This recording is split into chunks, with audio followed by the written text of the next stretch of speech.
श्री चरणों में कोटि कोटि नमोस्तु निवेदित करते हुए शुल्क जी महाराज और एलक जी महाराज के चरणों में कोटि कोटि क्षमा करते हुए, गुरुदेव कल से आपके आशीर्वाद से अशोकनगर के गंज मंदिर में एक ऐसा अनूठा आयोजन प्रारंभ होने जा रहा है जो जीवन पर्यंत चलेगा।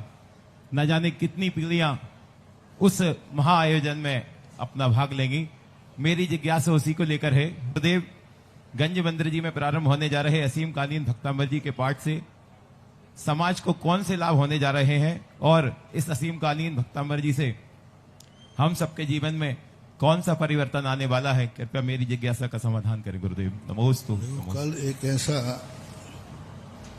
स्वर्णांकित इतिहास बन रहा है जो मैं कहता हूं इस चतुर्मास का सबसे बड़ा आशीर्वाद होगा, इस चतुर्मास की सबसे बड़ी उपलब्धि होगी। ये चतुर्मास तुम्हारे लिए नहीं, तुम्हारी पीढ़ी दर पीढ़ियों के लिए वरदान सिद्ध होगा। क्योंकि कल जो इतिहास स्वर्णांकित यहाँ होना है, असीम कालीन भक्तांबर विधान, पूरे अशोकनगर के हर घर के लिए ये अनिवार्य है। यदि जो मेरे भक्त हैं उनके लिए टेक टू ऑर्डर, और जो नहीं है उनके लिए उपदेश है। सबके लिए मेरा कहना है, साल भर में एक भक्तांबर विधान इस मूर्ति के सामने करना है जो विश्व की सबसे चमत्कारी, अतिशयकारी, सुंदर मूर्ति प्रतिष्ठित होकर आपको आई है। सैकड़ों मूर्ति हमने प्रतिष्ठित की, लेकिन जो सुभाषगंज की मूर्ति का रूप आया है वो एक अलौकिक। इसी मूर्ति के समक्ष भक्तांबर पाठ चलना है। भक्तांबर विधान पहला क्या है, जो 1 घंटे का है, उसमें नंद्यावर्त की स्थापना तुम्हें करना है और एक चांदी का मुद्रा आपकी वहां स्थापित की जाएगी। ये दोनों मुद्राएं इन्हीं भगवान के पास साल भर रहेंगी। साल भर के बाद अगली साल तुम दूसरा नंद्यावर्त स्थापित करोगे मुद्रा, और यह तुम अपने घर ले जाओगे।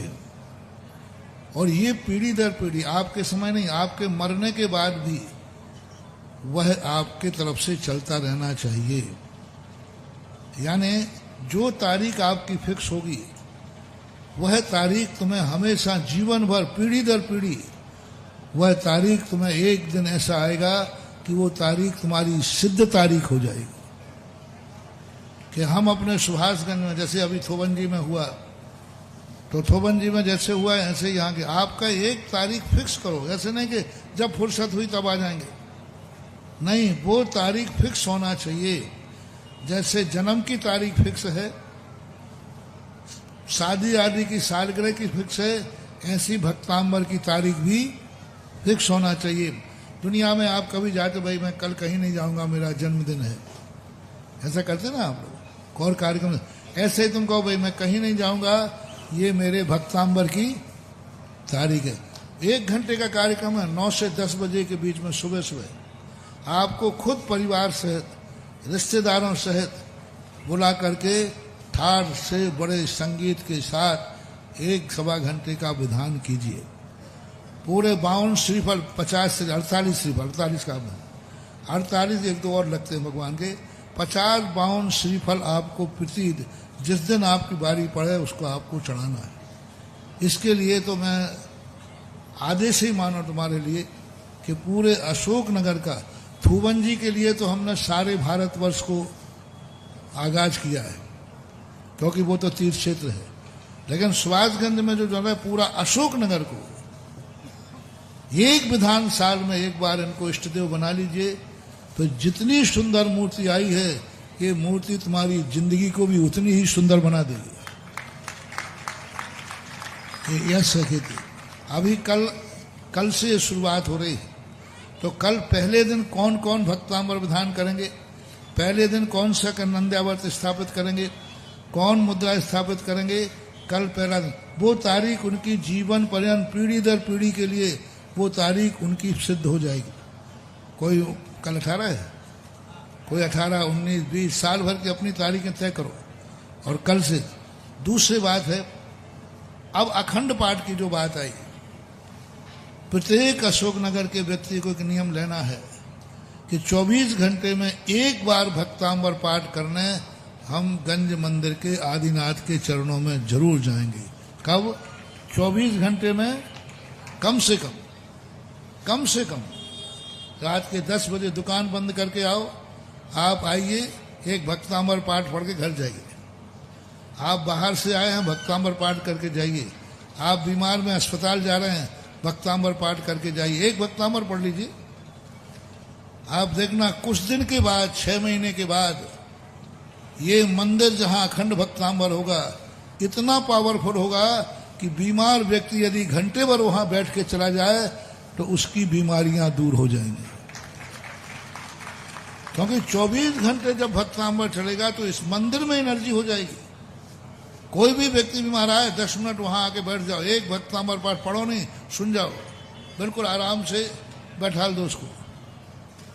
1 घंटे भर नहीं बैठ पाएगा और उसको लगेगा यदि थोड़ा सा भी पुण्य का उदय होगा तो नियम से अब ज्यादा ही पाप का उदय है, तो उसके लिए तो कौन क्या करेगा। लेकिन मेरा विश्वास है सब जगह, ललितपुर में, जबलपुर के अंदर लोग, वहाँ कई लोग बीमार जाके वहाँ बैठ के आ जाते, बैठने मात्र से एनर्जी हो जाती।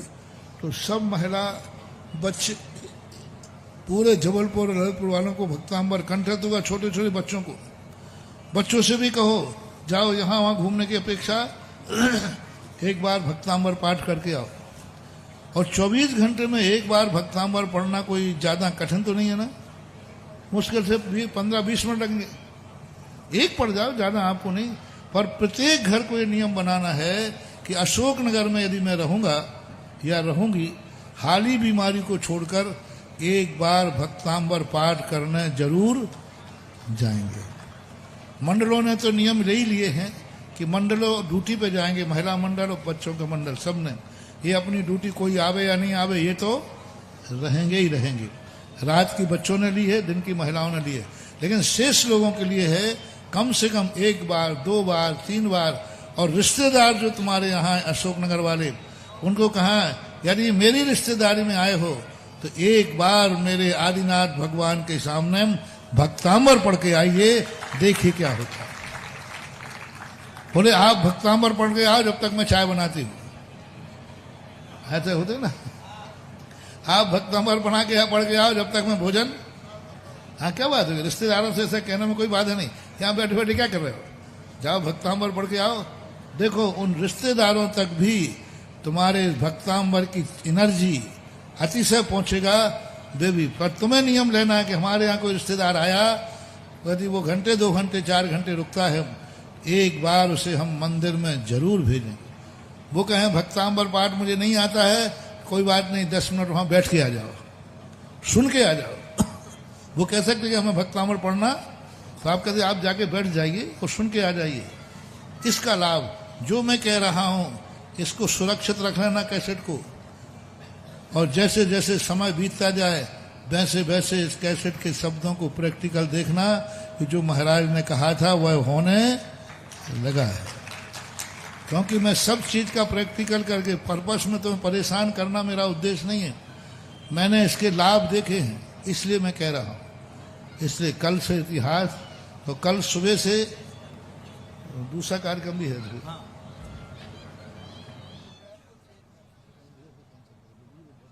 और कल प्रातःकाल, कल प्रातःकाल शांति नगर स्थित जैन भवन के निकट, अब उसके लिए शिलान्यास करूंगा।